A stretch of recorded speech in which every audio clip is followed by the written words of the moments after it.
Nagulat ka ba nang malaman mong umiiyak din pala ang mga elepante ng totoong luha kapag nasasaktan sila? Totoo yan.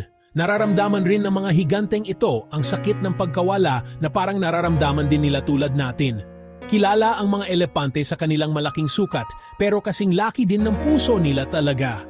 Kapag nawala ng mahal sa buhay ang isang elepante, nagtitipon ang buong kawan sa paligid ng nawalan. Hinahawakan ng isa't isa gamit ang kanilang mga trunk, inaaliw ang isa't isa hanggang gumaan ang loob. Minsan, makikita mo pa nang umaagos ang luha sa kanilang mukha. Naniniwala ang mga siyentipiko na ang mga luhang ito ay totoong tanda ng kalungkutan.